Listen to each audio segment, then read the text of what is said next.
Iran যুদ্ধের কারণে রাজনৈতিক অর্থনৈতিক চাপের পাশাপাশি জনসমর্থন নিয়েও চাপে পড়েছেন মার্কিন প্রেসিডেন্ট ডোনাল্ড ট্রাম্প। মধ্যপ্রাচ্যে সংকটে তেলের দাম বেড়ে যাওয়ার কারণে বেড়েছে দৈনন্দিন জীবনযাত্রার খরচ, আন্তর্জাতিক বাজারেও সৃষ্টি হয়েছে অস্থিরতা। রয়টার্সের জরিপ বলছে মাত্র 34% মার্কিনি ট্রাম্পকে সমর্থন করছেন। বিস্তারিত মুইন তাসদিদের রিপোর্টে। যুক্তরাষ্ট্রের প্রেসিডেন্ট ডোনাল্ড ট্রাম্প আবারও চাপে, কারণ মধ্যপ্রাচ্যের সংকটের পর যুক্তরাষ্ট্রের তেলের দাম হঠাৎ বেড়ে গেছে ভয়াবহভাবে।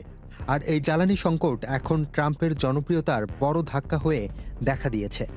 রয়টার্সের সাম্প্রতিক জরিপ বলছে বর্তমানে মাত্র 34% মার্কিন নাগরিক ট্রাম্পকে সমর্থন করছেন, যেখানে দায়িত্ব নেওয়ার সময় এই সমর্থন ছিল 47%। এর অন্যতম বড় কারণ জীবনযাত্রার ব্যয় বৃদ্ধি, বিশেষ করে জ্বালানির দাম।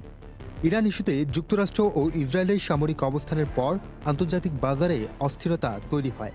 এর প্রভাব পড়ে সরাসরি মার্কিন বাজারেও। বর্তমানে যুক্তরাষ্ট্রের প্রতি গ্যালন তেলের দাম পৌঁছেছে প্রায় $4.18, যা সাধারণ মানুষের দৈনন্দিন খরচকে আরও বাড়িয়ে দিয়েছে।